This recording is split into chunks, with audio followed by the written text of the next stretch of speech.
Assalamu alaikum wa rahmatullahi wa barakatuh. Salam wa rahmatullahi wa barakatuh. Sheikh, I have a confusion that why is there so many contradictions between the Hanafi school of thought teachings according to the authentic hadith, comparing them? Okay, I will answer inshallah.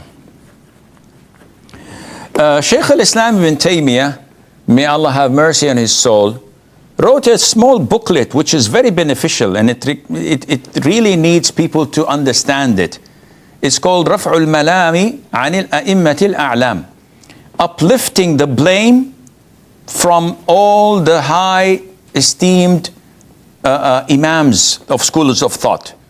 How do we uplift the blame? How can we not blame them for differing and causing this chaos that we see? He explains that how Islam spread.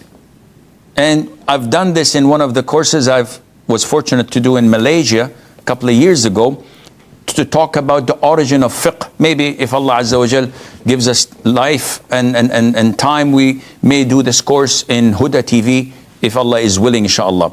So all the companions referred to the Prophet ﷺ for fatwa. Nobody gave fatwa or a ruling except the Prophet ﷺ. After his death, the companions started to come up with opinions of their own according to the Qur'an and the Sunnah. And the prominent companions were Abdullah ibn Mas'ud in Iraq, Abdullah ibn Abbas in Mecca, Abdullah ibn Umar, and Zayd ibn Thabit in Medina. These are the four prominent companions. And from there came Tabi'een, Tabi'in, who became the imams and the scholars or the teachers of the four prominent imams. So the first imam of the four schools of thought was Abu Hanifa. Abu Hanifa, compared to Malik, who was in Medina, surrounded by all the Tabi'een, who took all their knowledge from the companions. So he was in a very fertile ground, taking all the sunnahs from everywhere. That's why he has his book, Al-Muwatta. And then we have Muhammad ibn Idris al-Shafi'i, who went to Al-Iraq, to Al-Sham, to Yemen, to Egypt. And he learned from so many of the Tabi'een who were scattered all over the place and gained knowledge. And then we have finally Imam Ahmad, who traveled a lot, almost everywhere, and collected his huge book called Al-Musnad, Musnad al-Imam Ahmad, with narrations of different types of companions because he traveled a lot. Abu Hanifa did not travel.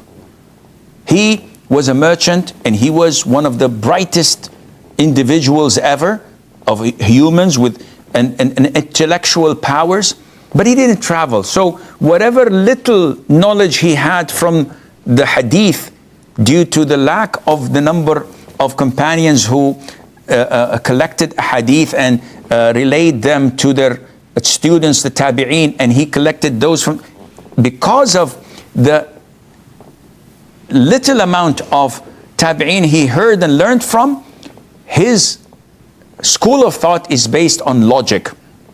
So 1 + 1 = 2, logical. So by default, this issue requires this particular thing. That's logical. This is why he did not have the same amount of knowledge to rely on like Imam Malik, like Imam Shafi'i, like Imam Ahmad, yet he had the honor and the dignity to declare it to all of his students. Whenever you hear an authentic hadith, this is my opinion. Toss my own opinion across the street. Follow the hadith, because this is what I believe and this is what I worship Allah with. So he put this disclaimer so that people, when they come and say, Abu Hanifa says so and so, but there is a hadith that says that there is no marriage without a guardian. Abu Hanifa says it's okay to get married without a guardian. Well, he put a disclaimer saying, I didn't hear of such a hadith. If the hadith is authentic, it is what I believe in, you have to follow that.